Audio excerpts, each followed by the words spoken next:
Nuuspod, die tuiste vir Afrikaanse stories agter die nuus.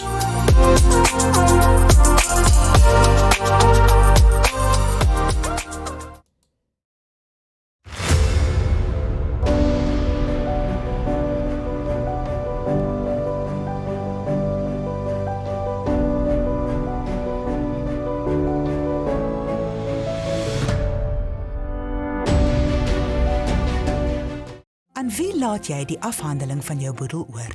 Die afhandeling van jou boedel. Jou afhanklikes se welstand mag letterlik daarvan afhang. Stel 'n spesialis van Eksekuteurs aan. Ons gespesialiseerde boedelberedderingsspan hanteer die hele proses, vanaf begin tot einde. Eksekuteurs bied boonop 'n produk wat alle boedelberedderingskostes dek en die las op jou geliefdes verlig. Vir gratis konsultasie in Afrikaans, SMS jou naam en van na 4469.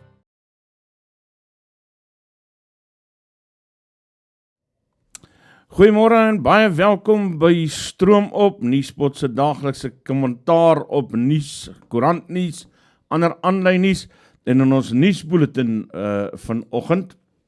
Hoofregter Zondo sê kwytskelding is nie 'n rede om Jacob Zuma se verhoor te stop nie.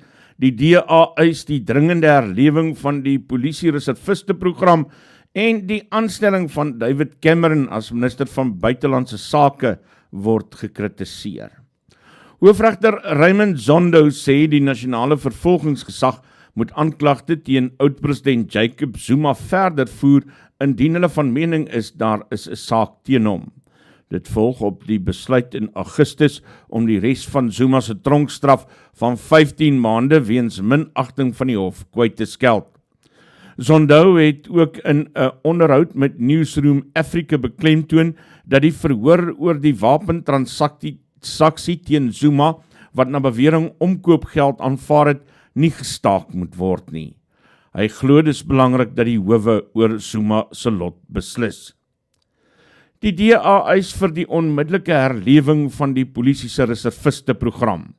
Die party sê daar is slegs 3502 reserviste oor, wat 'n verstommende 90% afname is sedert die 2011-2012 boekjaar. Die DA parlementslid Andrew Whitfield skryf die afname toe aan die minister van polisie Bekkie Cele se doelbewuste verwaarlosing. Volgens Whitfield wek die ineenstorting van die reservisteprogram kommer oor hoe die toenemende misdaad aangepak gaan word.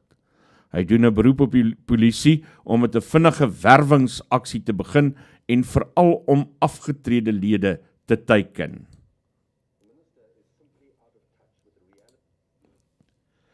Die Universiteit van die Skape het die student wat 'n 26-jarige vrou by 'n studentekoshuis van die Kaapse Skiereiland Universiteit vir Tegnologie met 'n mes gesteek het uit die instelling geskort.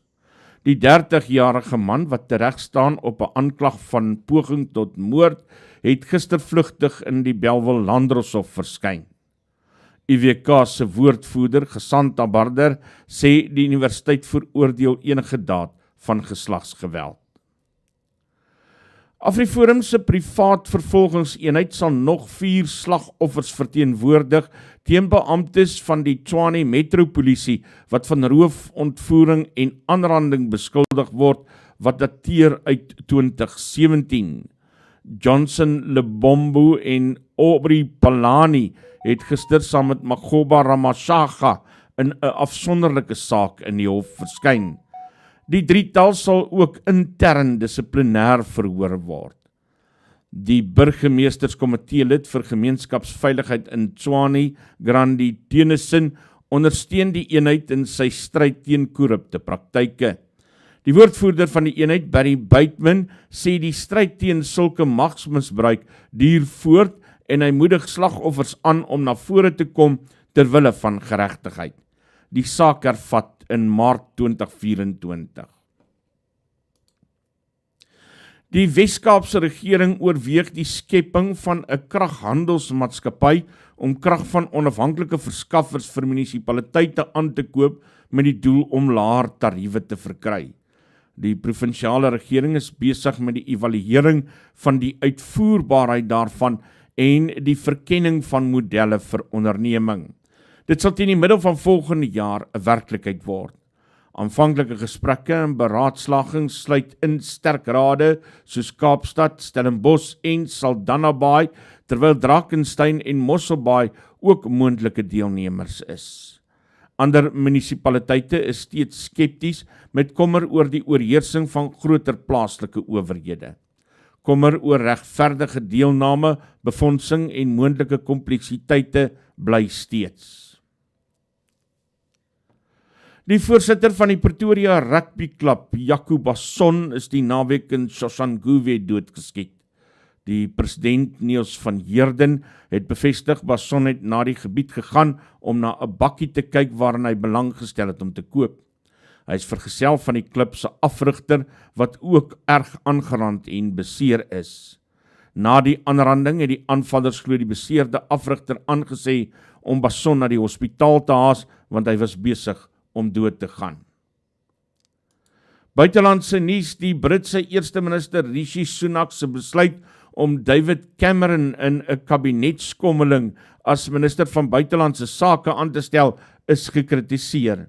Die voormalige eerste minister vervang James Cleverly, wat die nuwe minister van binnelandse sake word na die afdanking van Suella Braverman. Die Arbeidersparty sê Cameron se aanstelling bring 'n einde aan Sunak se lagwekkende aanspraak dat hy na 13 jaar van Tory mislukkings 'n verandering gemaak het. Intussen beweer die leier van die Plaid Cymru Westminster, Liz Seville Roberts, dat die konservatiewe party nie eens meer voorgee dat hulle demokraties aanspreeklik is nie. Cricket, die voormalige snelbouler van die Proteas Morne Morkel het sy afrigterspos as snelbouler afrigter van Pakistan verlaat 'n maand voor sy kontrak verstryk. Hy is in Junie aangestel en het die land gehelp om die 5de plek op die wêreldbeker punteleer te eindig. Die Cricketraad van Pakistan het bekend gemaak Morkel het bedank sonder om enige rede te verstrek nadat die span by die toernooi uitgeval het. Die beheerraad sê 'n plaasvervanger word eersdaags aangekondig. Morkel het 'n Australiese burger geword sedert hy in 2018 opgehou speel het. Finansiële aanwysers, die rand verhandel teen R18.71 teen die dollar, R20.02 teen die euro en R22.96 teen die pond. Bitcoin verhandel teen $36.383.60 en die prys van goud is $1.945.46 per fyn ons, terwyl Brent olie teen $82.73 per vat verhandel. Dis jou nuusbulletin hier op Stroom op, maar ek moet nou eers gaan seker maak van daai woord se uitspraak, want hy het vir my nou heeltemal onverhoeds gevang.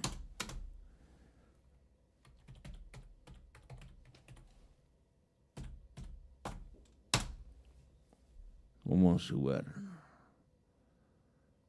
Hoe moes ek dit gesê het?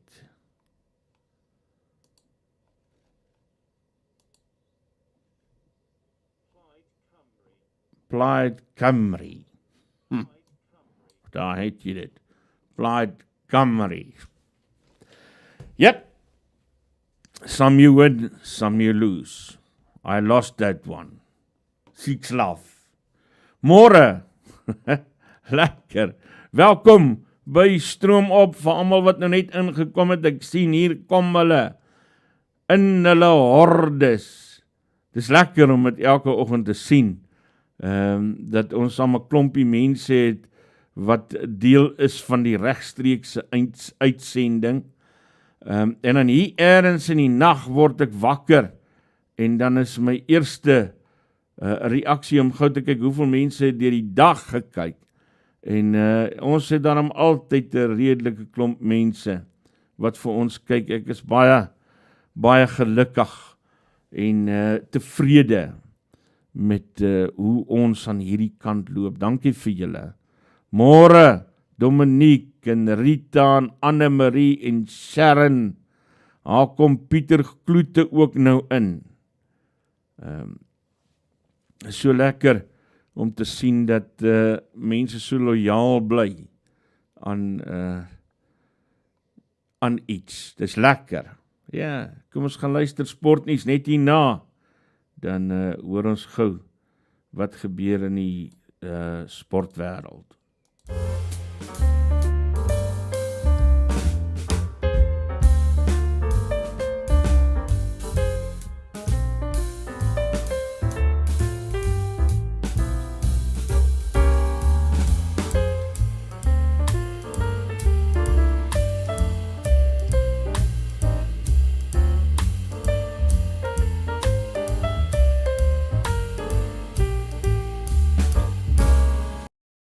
Hallo, ek is Johan de Plooy en jou sportnuus vanoggend begin met tennis. Tweemaal kampioen Alexander Zverev van Duitsland het gewen teen Spanje se Carlos Alcaraz met 6-7, 6-3 en 6-4 om sy veldtog te begin met 'n oorwinning in die rooi groep by die ATP eindtoernooi in Turin. Die 22-jarige Alcaraz maak sy debuut by die einde van die seisoentoernooi. In die rooi groep se ander enkelspelwedstryd is dit die derde keer Daniil Medvedev van Rusland wat sy landgenoot Andrei Rublev geklop het met 6-4 en 6-2. Zverev sê sy dien het hom baie gehelp in die wedstryd teen Alcaraz. Saving the break point, I think, in the first game of the second set helped me. I mean, obviously, you don't want to go down the set in a break against the number 2 player in the world. I'm happy with the turnaround there. Obviously, yes, it's always nice to beat the best players in the world, and he's definitely one of them. It's special to win on the court again. Net 4 spanne bly oor by die cricket wêreldbeker toernooi met die halfeindronde wat môre aanbreek. Die gasheer Indië is die enigste span wat die groepswedstryde onoorwonde kon afsluit en hulle kom môre in die eerste halfeindstryd in Mumbai teen Nieu-Seeland te staan, na die swartbette in die 4de plek op die punteleer geëindig het. Indië se veldwerkafrigter T. Dilip glo hulle het momentum aan hulle kant. Going into the knockout game, I think we were in a perfect place situation where all the batters got start and they have been good, Nick. If you look at the bowlers also, they've been picking wickets. Not only the spinners, the fast bowlers are doing the job. Even the fielding, the intensity at which we are going about is outstanding. We already played in Mumbai, so I think it would be a good contest on that particular day. But from our point of thing, I think our standards have been really up there, so that would be a good contest. Donderdag is die 2 spanne wat in die 2de en 3de plek geëindig het. Suid-Afrika teen Australië, wat sal meeding om 'n plek in Sondag se eindstryd. En die Sharks afrigter John Plumtree het vir geduld gevra en sê dinge sal verander. Die span se nederlaag van 12-10 teen die Italiaanse span Zebra Palmer die afgelope naweek beteken dat hulle nog nie een uit hulle 4 groepswedstryde in die Verenigde Rugby Kampioenskapseisoen gewen het nie. En die Haie wat vir die Springbok span gespeel het, gaan eers oor 'n week terugkeer na hulle verpligte rustyd van 3 weke na die Wêreldbeker. En dis jou jongste sportnuus. Lekker, nou weet ons ook wat in die sportwêreld aangaan. Ons gaan nou gou kyk wat gaan in die boere se wêreld aan. Yes, daar's nou klomp julle los man. Het lyk vir my daai artikel van rapport het nou net die deksel gelig en 'n klomp goggas losgemaak. Maar dis altyd goed as goggas losgemaak word, dan kan hulle eider uitvlieg, of wegvlieg, of ons kan hulle doodspuit, of so iets, maar iets moet gedoen word. Ek vat net 'n slukkie kaptein se moer, hier uit my amokbeker uit. As van julle hiervan wil bestel, moet julle vir amok, A-M-O-K, gaan soek hulle op Facebook. Hulle sal vir julle so 'n beker maak. Dis sinneloos om dit deur my te doen, want dan gaan ek nou weer van hierdie kant af moet geld bysit en dan word die ding nou duurder. So, terwille van die admin daarvan en die prys, is dit beter om vir hierdie ouens te bel vir amok hulle en vir hulle te sê, hoorie, ek soek so 'n beker. Kan julle vir my een maak? Ek wil in elk geval, wil ek nog so 'n paar by hulle bestel. Want dis 'n netjiese beker hierdie man. Ek hou van hom. Pragtig. Daar gaat hy. Op kaptein se moer. Ek sien Gerard Beileveld sê, dankie vir die gebede, ek sterk nog aan, bly positief. Waar's Tiger in die kombi? Gerard, ek is bly. Gerard is baie siek. Ek weet, hy wil nie regtig dit alles bekend maak, maar dit help ook nou nie om dit die hele tyd. So, Gerard, regtig, ons dink baie aan jou. En ja, dis slegte nuus. Baie slegte nuus. Ons dink aan jou in jou stryd. Sterkte. Tiger is hier agter my, man, en agter my hierdie skou. Daar's hy. Het jou gesien? En die kombi is daar agter. Daar het julle dit. Landbounuus. Daar's 'n nuwe hoof vir Graan SA aangewys. Tobias Dooyer neem eersdaags die leiersels by Graan SA oor.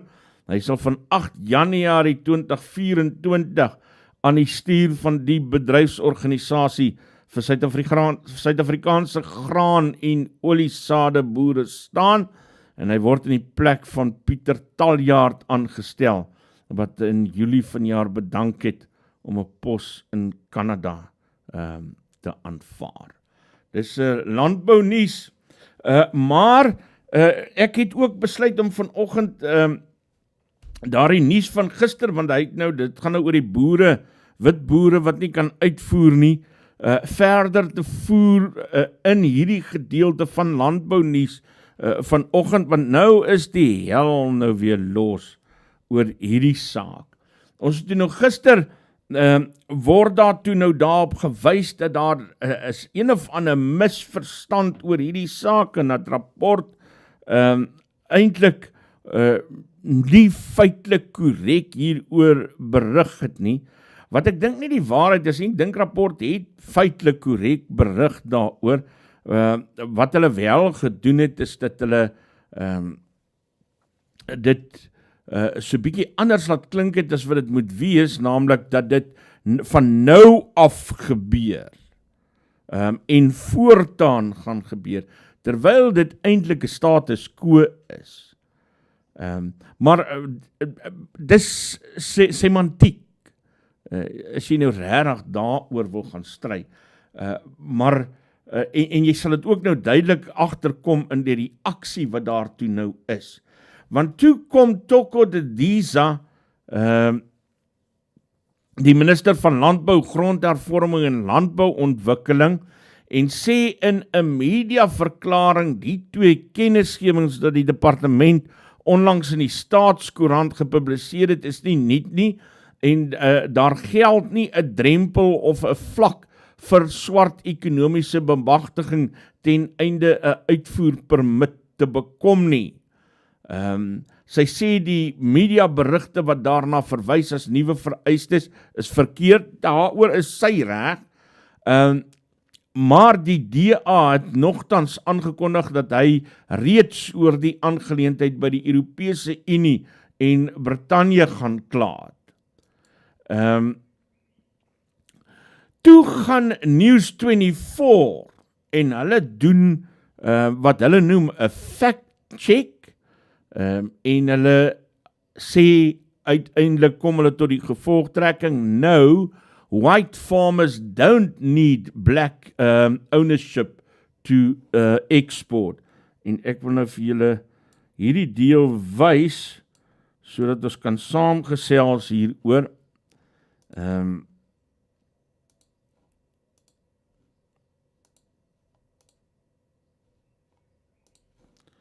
Daar kom hy oor, en News24, wat dan nou gaan en sê, nee, wit boere het nie swart vennote nodig om te kan uitvoer nie. Maar, Bendel antwoord toe vir hulle op hulle tweet, met hierdie volgende stuk, en hy gaan onderstreep daar die gedeeltes 732 wat sê a qualifying small enterprise is an enterprise with an annual turnover between 10 million and 50 million rand, and it qualifies for BBBEE recognition levels 1 or 2 as defined in amended Agri-BEE sector code. QSEs that are at least 100% or 51% black owned must use a BBBEE sworn affidavit template available on the Department of Trade, Industry and Competition website or a Companies and Intellectual Property Commission, CIPC, certificate on an annual basis. However, a QSE that is less than 51% black owned must undergo a BBBEE verification. Hoe sê mens daai man? With an accredited SANAS verification agency and comply with the 5 elements of the Agri-BEE sector code for the purpose of measurement, and this certificate must accompany the application form.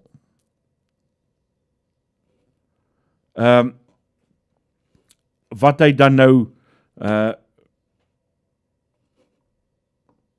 onderstreep en benadruk. Leon Schreiber van die DA gaan plaas dan die volgende tweet, wat hy sê, not one word in this story, dis nou News24 se story, quoted out of the actual notice published in the government gazette, decide for yourself. En dan het hy hierdie gedeeltes, wat sê, permits for the products specified in the table will be allocated on the basis of the preferential market access permit allocation system, which takes into account the following variables. The broad-based black economic empowerment status of applicants obtainable from a valid BBBEE certificate measured against amended agricultural black economic empowerment sector code issued by a SANAS accredited verification agency. Dit wat ons alles nou gelees het. En hierdie gedeelte wat dan verder daaroor handel. En hy wys dan daarop dat News24 nie eers 'n enkele woord uit hierdie regulasies uit aanhaal om hulle stelling te maak, naamlik dat dit onwaar is dat boere swart bemagtiging nodig het om te kan uitvoer. Dit wat daar staan, dit wat in die regulasie staan, sê vir ons dat dit die status quo is. Nou gaan kyk 'n mens en 'n mens dink, okay, maar dit is reg, dit is iets wat al 'n rukkie bestaan, maar dit maak dit nie minder ontstellend nie. Dit maak dit nie minder van 'n aanslag nie. Net dit wat daar staan, gee al so 'n geweldige gaping aan die staat om voor te skryf, en ek dink die enigste rede hoekom hulle tot dusver nie daarby uitgekom het nie, is dat hulle doodgewoon nie die means het om dit te doen nie. Soos alles anders in die land. Die feit bly staan dat dit wat daar staan in daardie regulasies 'n probleem is. En net om het te onderskryf, kom ons luister gou weer na 'n stukkie van my gesprek met Theo de Jager gister. Ek plaas hierdie volledige gesprek later vanoggend, maar hier is 'n stukkie van die gesprek met Theo de Jager, waarin hy verduidelik hoekom dit 'n probleem is. Ja, baie dankie dat jy ons betrek by dit, Isak. Dit is 'n groot voorreg om met jou en jou kykers te gesels. Die berig kan 'n bietjie misleidend gewees het vir sover dit nie gaan oor alle landbouprodukte nie. Dis eintlik maar net 'n kort lysie van landbouprodukte wat geraak word en dis dinge byvoorbeeld soos ingelegde produkte en sap en versuikerde arbeie. Dis nie 'n omvangryke lysie nie. Botter en sekere verwerkte suiwelprodukte. En dit is ook nie na die hele wêreld nie. Dit gaan net oor sekere voorkeurmaatreëls of voorkeurtoegifte waarvoor 'n mens kan aansoek doen na die Verenigde Koninkryk en na die Europese Unie. En dis ook nie die heel eerste keer dat dit so gepubliseer word nie. As ek nie mis het nie, is dit eintlik al die 3de keer. Maar dit gaan vir ons nie oor net hierdie publikasie in die Staatskoerant nie. Dit maak nie vir ons saak hoeveel keer dit in die verlede nou al gepubliseer is nie. En dit maak ook nie saak hoeveel landbouorganisasies sê dat hulle nie daarmee 'n probleem het nie. Dit maak nie die feit dat ons hier te doen het met 'n fundamentele ongeregtigheid ongedaan nie. En die ongeregtigheid lê daarin dat daar gesê word dat jy op grond van velkleur 'n sekere omsetplafon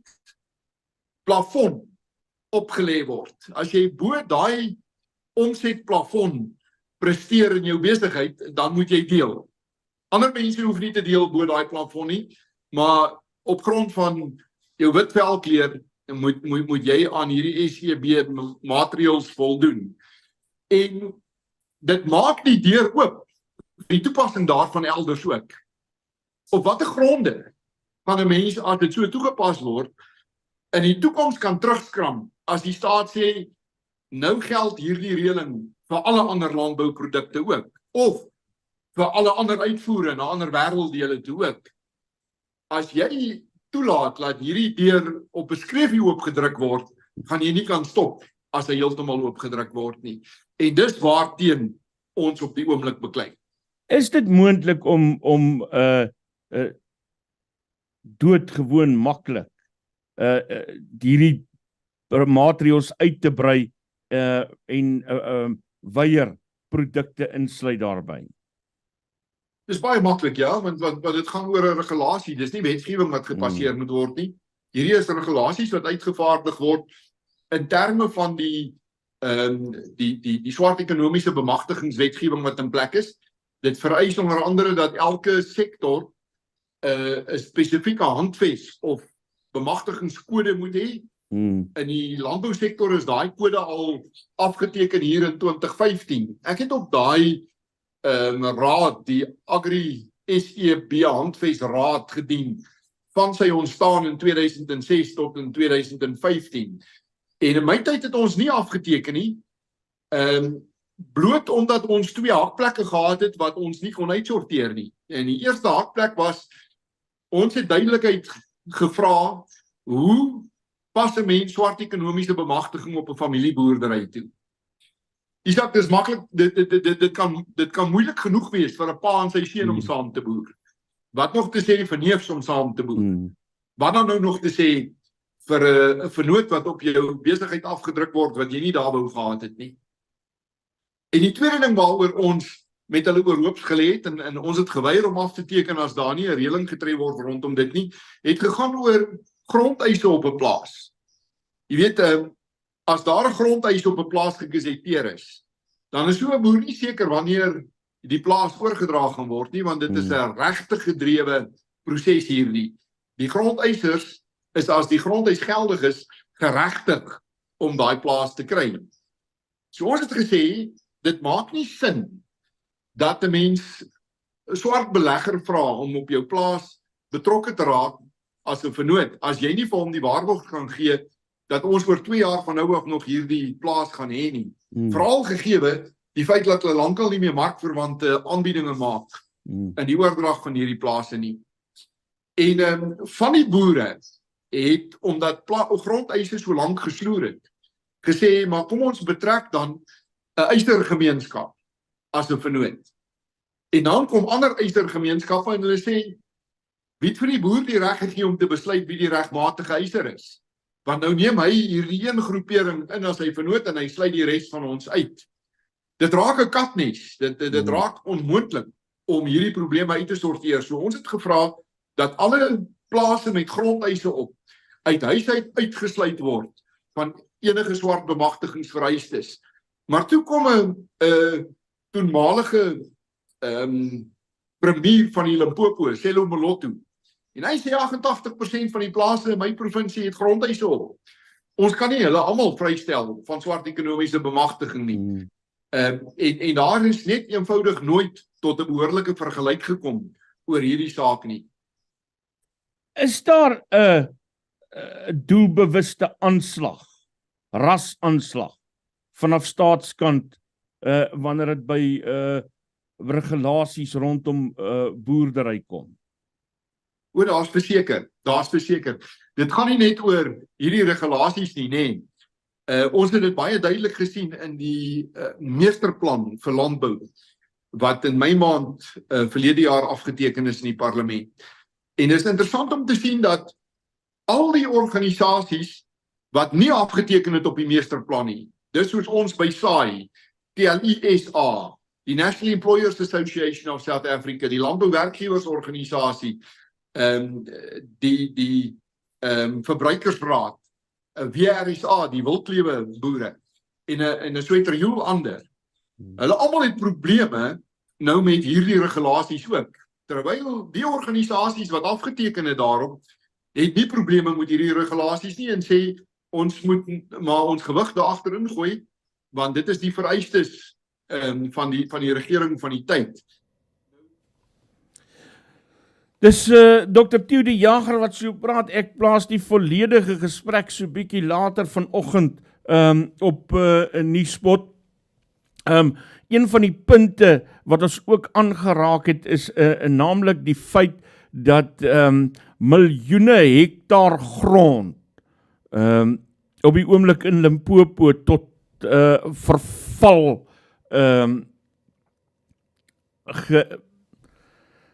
vermors is, snuif getrap is, Zebedela, Dendini. Zebedela was in 'n stadium die citrusplaas in die wêreld. En daar's niks van hom oor nie. Daar's niks van die ander grond oor nie. As gevolg van onnadenkende regstellende pogings. Regstellend in aanhalingstekens. En as 'n mens dan nou gaan kyk na die regulasies en gaan kyk na die wetgewing, dan lyk dit soos wat Theo sê, asof daar beslis 'n aanslag teen boere is. En alrede dat daar nie altyd iets gedoen kan word nie, omdat hulle net doodgewoon nie die mannekrag het daarvoor nie. But they are coming. They will be coming. Ons het nou ander dag met 'n boer hier in Middelburg se wêreld gesien. Wat deur daai oefening moes gaan. So nee, die hel is los oor wit boere. En as News24 dit wil ontken en iemand anders dit wil ontken, dan sê die bewoording van daardie regulasies duidelik iets anders. En dat mense altyd jou wil afmaak as dit jy 'n bohaai maak wanneer jy beswaar aanteken teen te nakoming.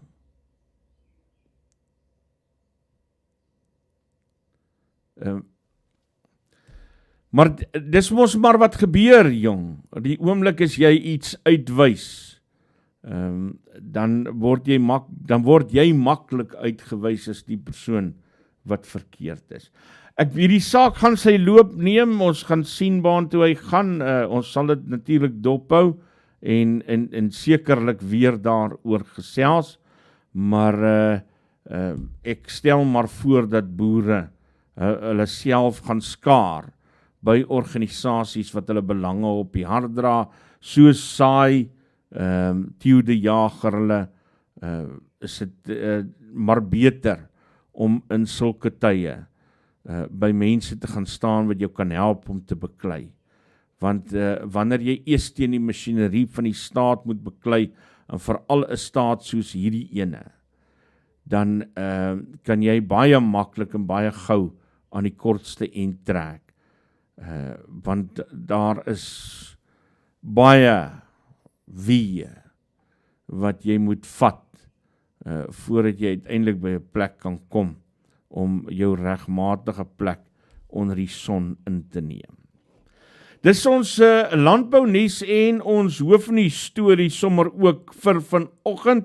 As ek terugkom, dan vra ons die vraag, wie het opdrag gegee vir Chris Hani se dood?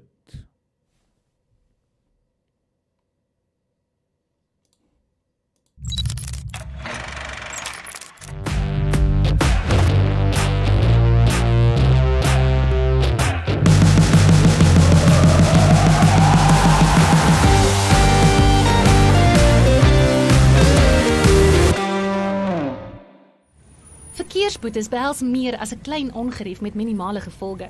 Jy kan 'n kriminele rekord kry of probleme teekom as jy jou rybewys of motorlisensie hernie, en die metropolisie kan jou by padblokkades lastigval om die boetes te betaal.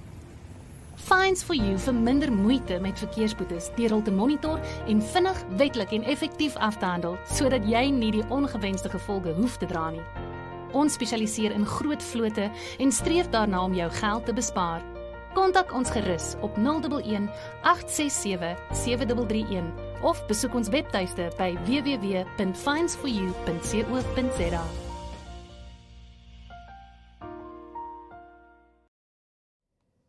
Nee man, waar is ek nou vanoggend? Ons moet eers die koerante doen, dan kan ons na Chris Hani toe gaan.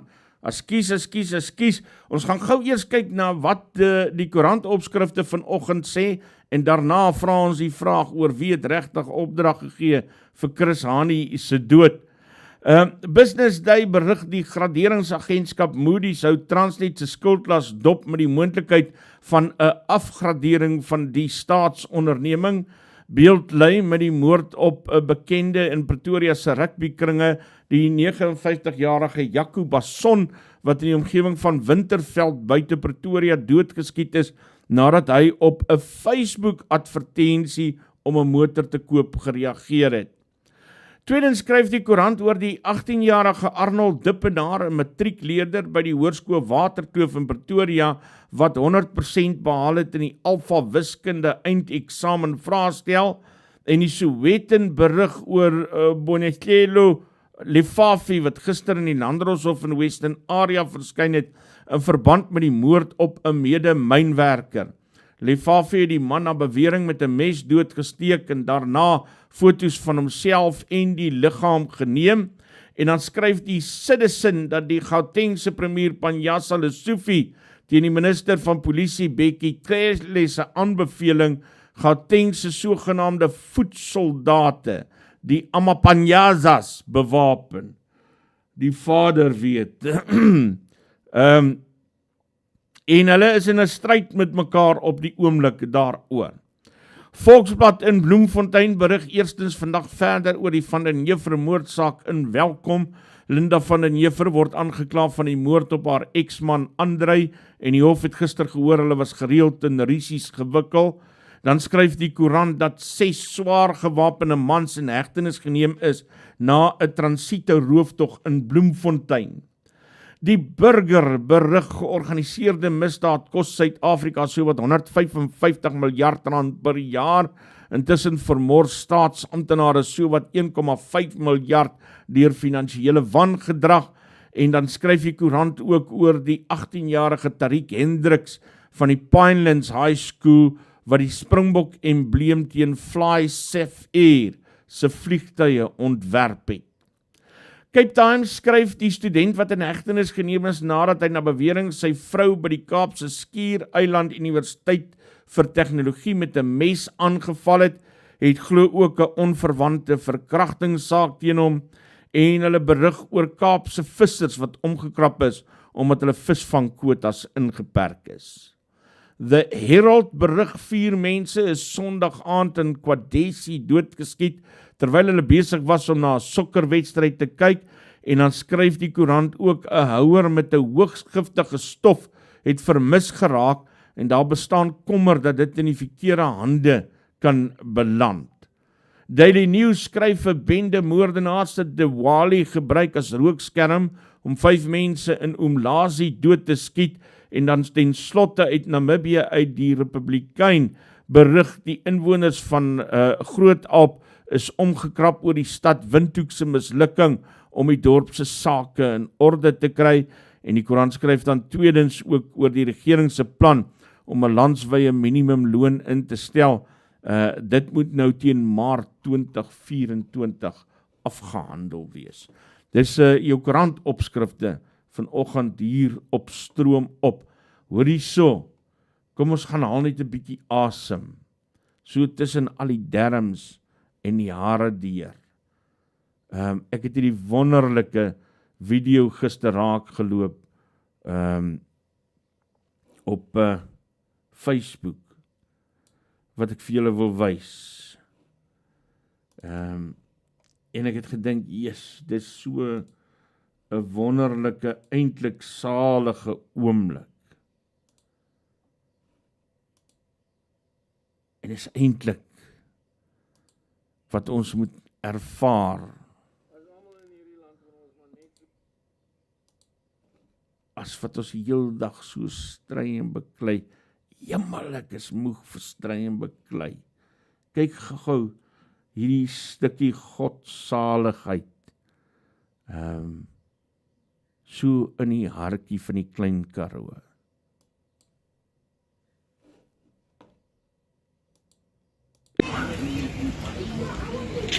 Pragtige maandagoggend. En hulle ken die pad so op hulle eie. Weet waartoe hulle op pad is.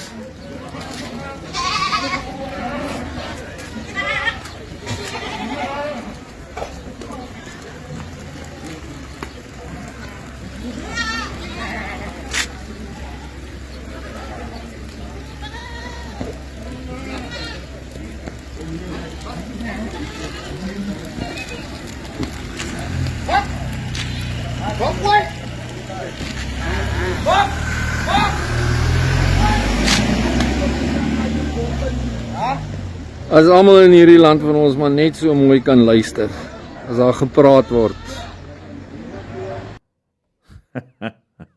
Lekker, daai kom uit die rust uit, en as ek my feite reg het, dan is dit gister geneem, of dit nou 'n ou video of 'n nuwe een is, dit maak nie saak nie, nee, asseblief, gee vir my vrede, ek wil asseblief nie nou daai man se gesig sien. Gee net vir my vrede. Wonderlik, is so wonderlike gesig om te sien. Dat daar nog iets is wat mooi en rein en edel is. Ek wens ek was nou op die rust. Maar ek is ook nie ondankbaar dat ek op Nelspruit is en as ek wil, kan ek sommer nou Wildtuin toe gaan nie.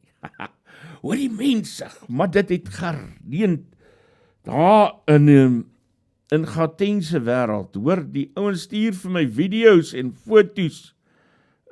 Kyk net hierso, dit is Johan Simpson, as ek reg is, wat dit vir my gestuur het. Ek wil net seker maak dat ek dit reg het hierso.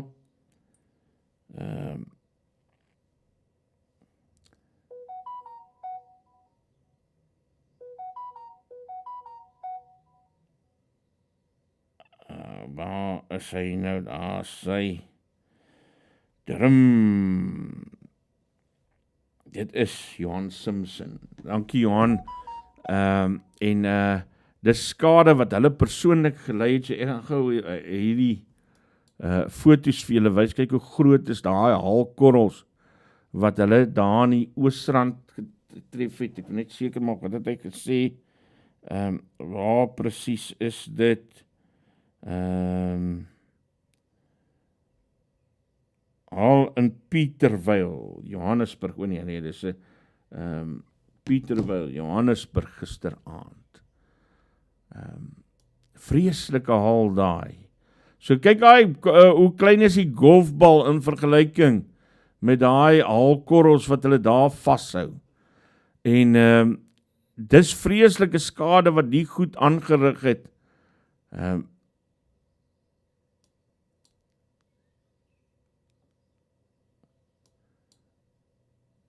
Aan Flarde is daai skerm daar. Aan Flarde is die agteruit. Kyk daar so. Ja, dis vreeslik. Daar's nog 'n video wat hy vir ons gestuur het. Ek dink dit moet vreesaanjaend gewees het, want ek sien ook op ander plekke, kyk nou byvoorbeeld hierdie tornado daar in Delmas se wêreld. Goeie genigtig.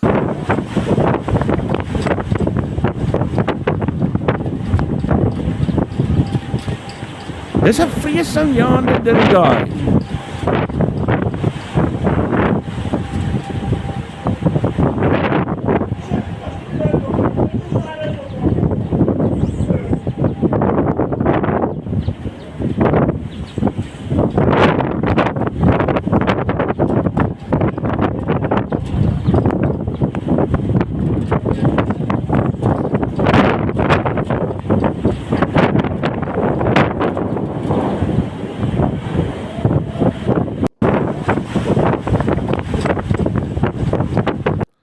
Daardie tornado daar in Delmas se wêreld, maar daar's ook ander skade.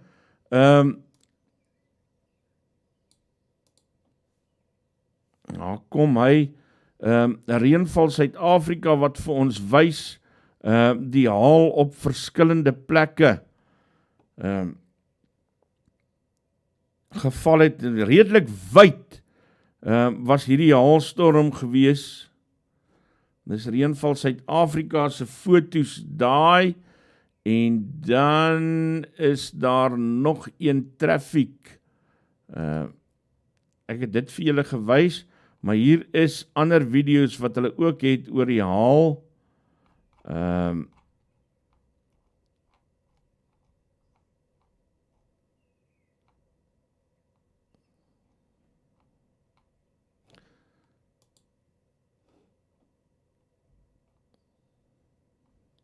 Hierdie was in Johannesburg middestad gewees.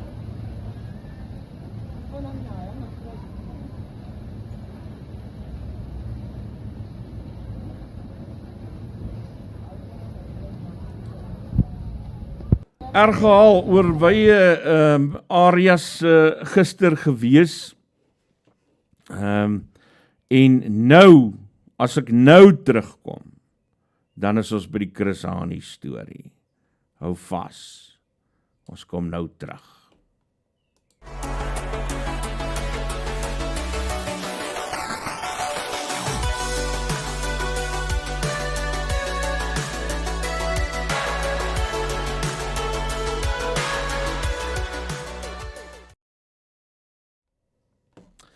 Ek is terug, Rita, dit was wyd oor Johannesburg, Delmas, die tornado was by Delmas, Betal gewees, ekskuus. Betal, maar Delmas is ook mos maar daar naby. En dan lyk vir my 'n groot deel oor die Oosrand, en dan die Gauteng, sentraal Gauteng, dele, wat ook getref is deur hierdie haalstorm. Die man wat vir my foto's gestuur het is Johan Simpson daar van Pieterwyl se wêreld af. Sir Kabonena Alfred Twitteraar skryf hier op sy Twitter, hy sê, I have found the answer to the question who ordered the killing of Chris Hani.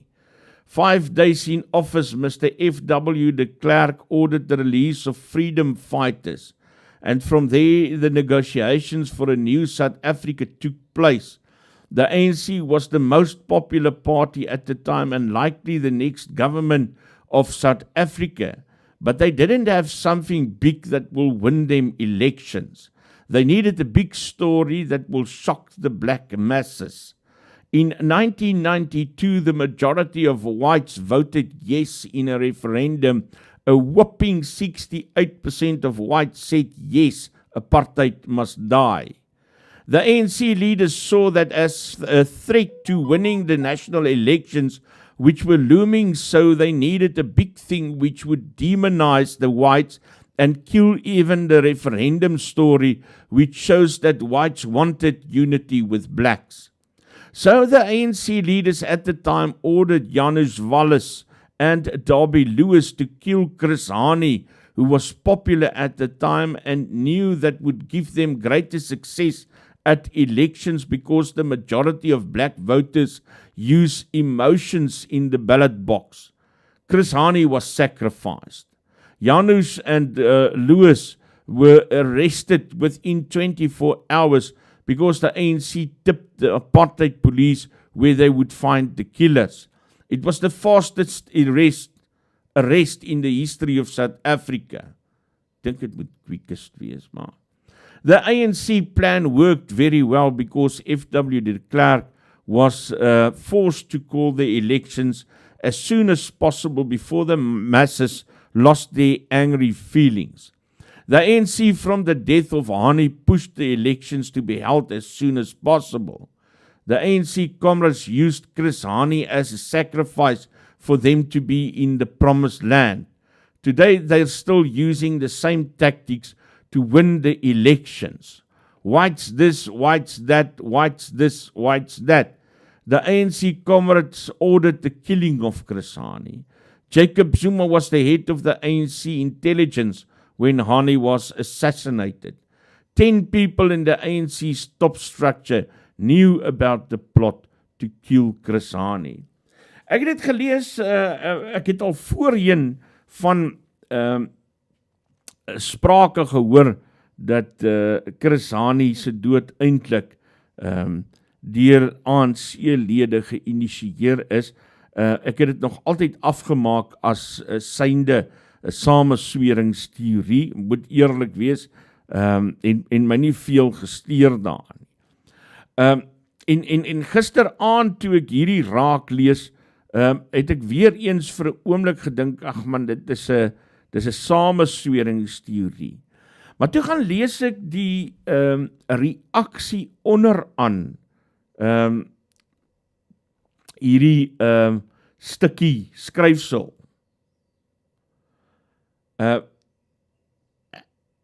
En ek was verstom gewees.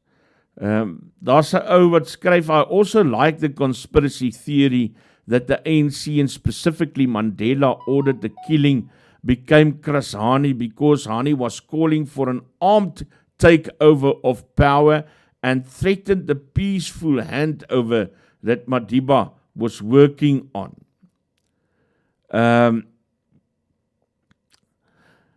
A well-planned assassination just like JFK in America. This is plausible and always said the ANC killed Hani. Why do you think they won't allow his killer out of South Africa back to Poland? Well, very believable. Hani was a sacrifice ANC could afford. They knew he could cause them chest pains because he wouldn't have joined the corruption bandwagon. I recall one of the killers said all hell will break loose and South Africa will never be the same if the truth is revealed. He is right, for everything is sensationalized. Our feelings were hurt when Hani died. If the truth be revealed, it's going to be 'n betrayal. En so gaan dit aan. Swart en wit sound practically probable. There's too many unanswered questions about the death of Comrade Chris.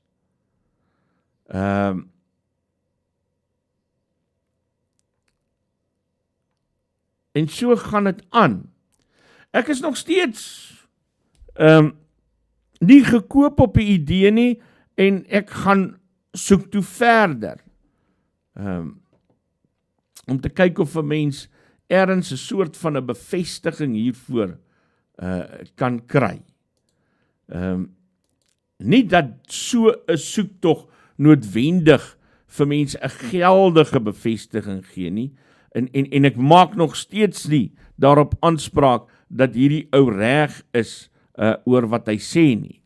Wat ek wel vir jou sê, is dat daar in my soektog hierna, soms so 'n vinnige soektog om te kyk of mens iets kan kry, so halwe scan, is daar 'n artikel geskryf deur Steven Grootes, gepubliseer in the Daily Maverick, en die skakel van hierdie artikel vind ek op Rhodes University se webtuiste. Ek plaas hom vir jou oor, en dan kan jy sien. Daar is hy. Chris Hani in the arms deal bombshell, a death that still hangs over us. En hy skryf dan hierso. The 1993 assassination of Chris Hani is viewed quite rightly as one of the pivotal moments of our history. Popular, confident, radical, but turning towards peace, the SACP leader was a giant who walked the earth. When he was killed outside his Boksburg home, the nation went into shock. It was the closest we ever came to a race war.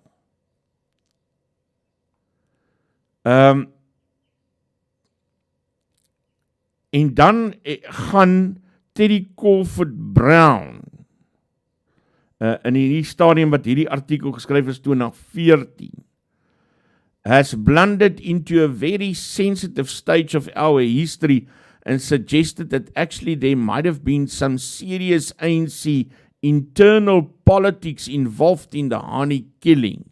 He's not the first. Rumors have always swirled around this incident. At one point it was claimed that Thabo Mbeki was responsible because he had the most to gain from Hani's disappearance from the national scene. No proof has ever emerged, and it was largely written off as a crackpot claim. Crawford Brown's main claim is that Modise had been involved in corruption for some time. He also says that Hani knew about this and was about to expose him.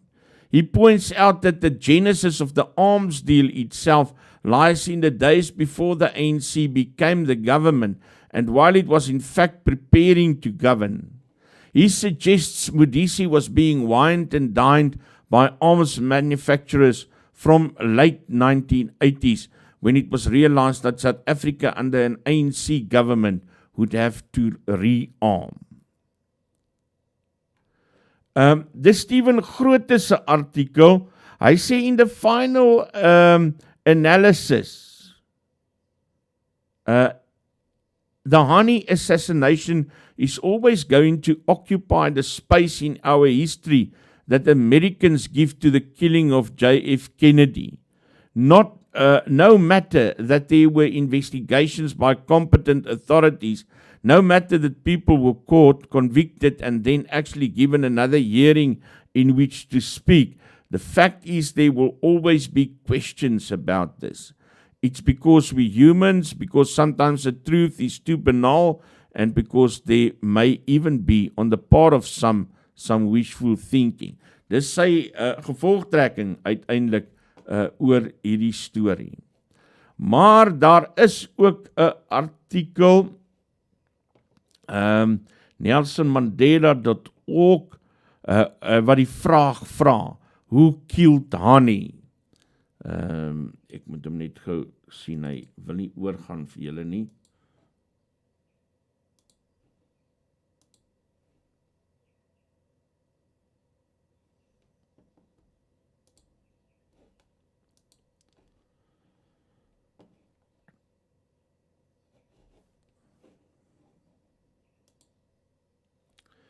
Laat ek hom net daar vir jou reg kry, en dan plaas ek daai artikel ook oor, sodat jy hom kan sien. Kom hy nou. Who killed Hani? Just the ultra-right. The ANC would be well advised to sever its links with the Communist Party and especially one Mr. Hani. Declares Minister of Justice Kobe Kutsie, October 9, 1992. 'n hele lang artikel. En wat dan werk maak daarvan om 'n patroon van waninligting, disinformasie te probeer vestig.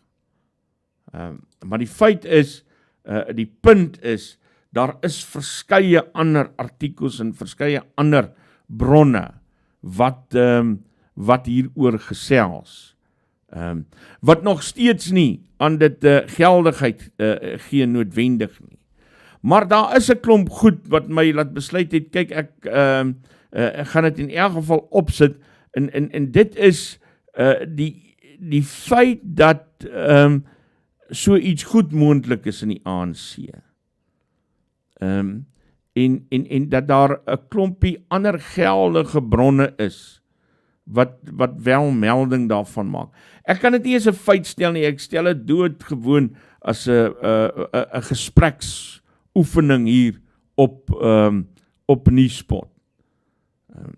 Om te sê, die gesprek is daar, dit is oop, en is dit 'n geldige vraag om te vra? Ek weet nie.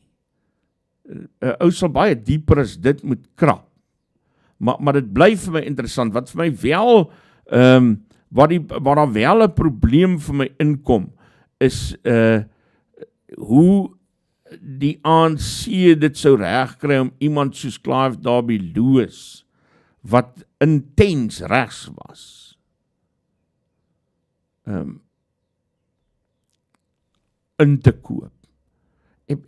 Ek kan nog aanvaar dat Janus Wallis ingekoop kan word, maar dit wat ek van Clive Derby Lewis weet, is dat hy 'n gehard regs.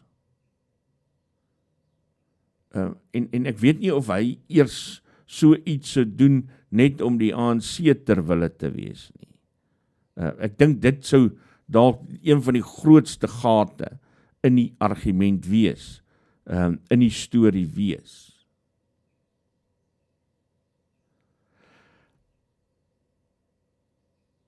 It's a dangerous road. En ek is sit huiwerig hier en wonder of mense die regte doen om dit ding doen om dit net eers te entertain. Maar kom ek sê so. Ek gaan nie 'n uitspraak hieroor maak nie. Dat ek sit doodgewoon die gesprek daar, omdat dit deur ander mense gevoer word en nou nog gevoer word.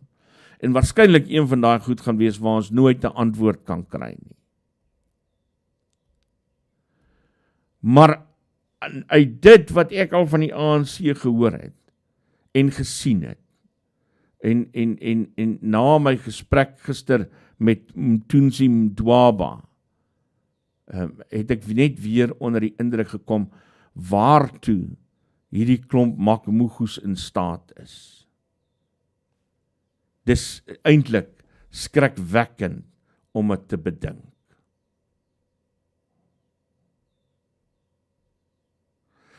Ek wil afsluit met hierdie storie. Springbok Orania Flight School opened its doors on November 11. Is Orania wat 'n vliegskool oopmaak. Goeie genigtig.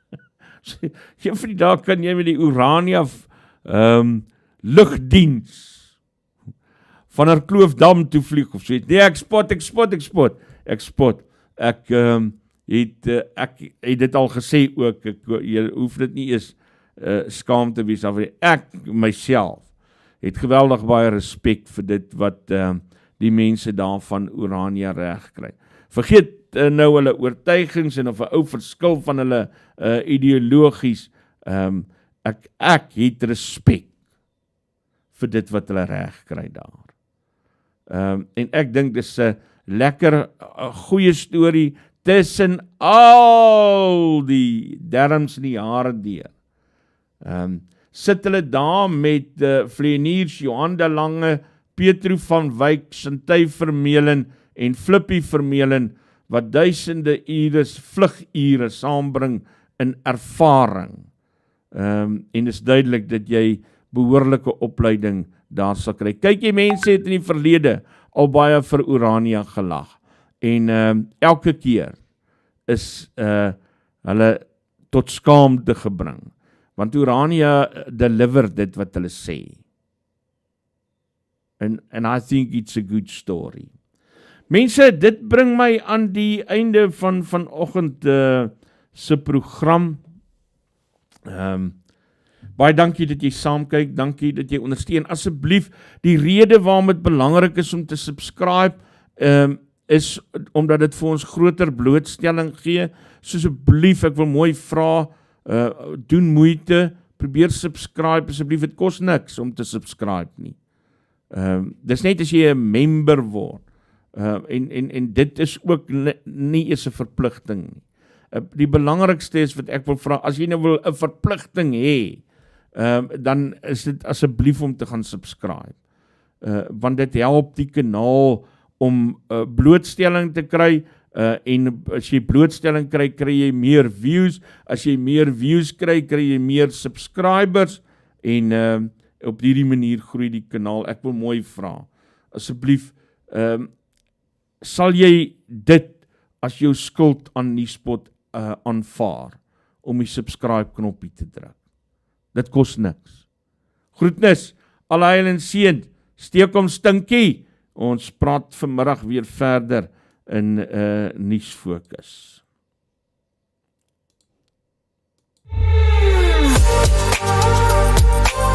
Nuuspod, die tuiste vir Afrikaanse stories agter die nuus.